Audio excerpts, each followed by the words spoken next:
Let's go live to Lubbock in Texas now, and a former advisor to the Clinton administration, who's now a Trump supporter, Oliver McGee. Thank you very much. Good evening, Oliver.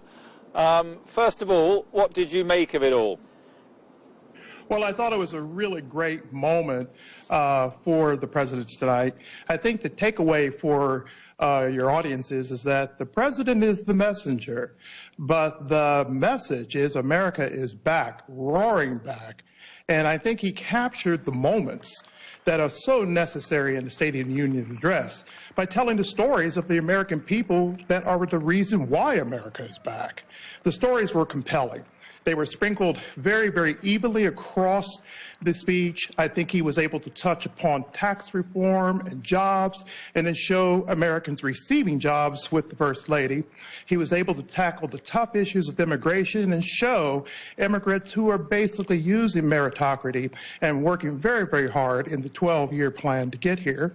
And he was able to talk about very, very compelling stories as to why we need good border security and to fight terrorism, and talking about the family that was basically torn apart with the shooting in their family.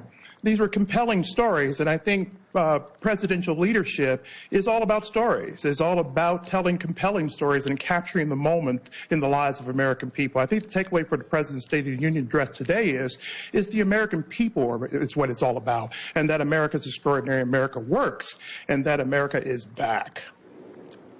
All right. And Oliver, what was in it, though, for Democrats? This was touted as a speech that was going to unify a very divided America. You know, what was in it for Democrats? They didn't seem an awful lot to me. Well, I think Democrats can be hopeful that the president is going to be a straight shooter in the negotiations for immigration. I think that the Democrats in the audience were a bit stoic, but I think they were a little hopeful to see that there could be possible avenues for continued negotiation. Remember, immigration is a very generational type of policy. The last time we've had a really good immigration reform was back in amnesty in 1986 during the Reagan years. So it took all of that time to get to the last drop of that amnesty bill.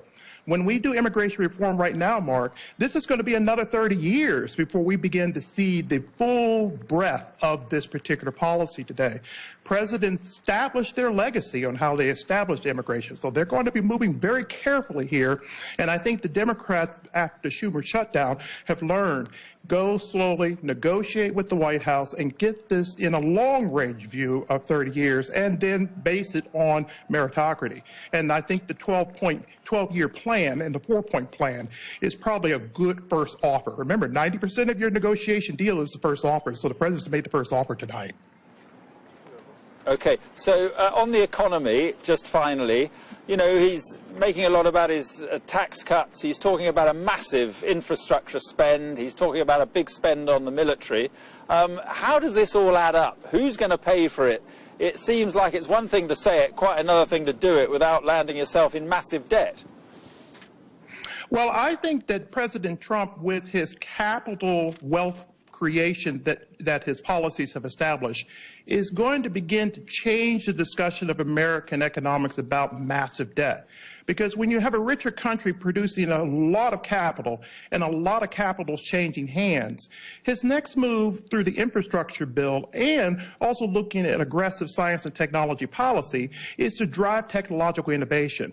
Once you have capital formation, fast capital, matched with fast technology, innovative technology, stretching the frontiers of knowledge and education and workforce development, you then become an increasingly competitive country, but you also drive the engine of supply-side economics.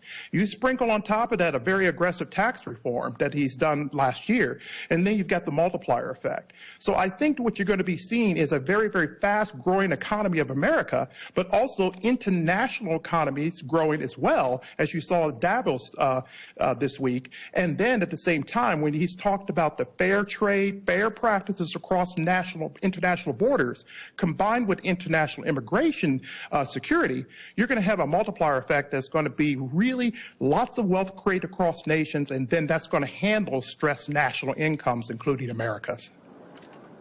All right, Oliver, a lot of people will be hoping you're right. Thank you very much indeed for joining us this evening. Thank you very much. Thank you. And for having me, Mark. let's just take a look at the scene here at the Capitol building behind me. It is quite a sight tonight. There it is. And Donald Trump has just left the hall. His speech is done. And he may even be on his way back to the White House. But I should imagine he will be feeling pretty pleased with himself. We're going to take a break now and come back for more analysis with Sky News.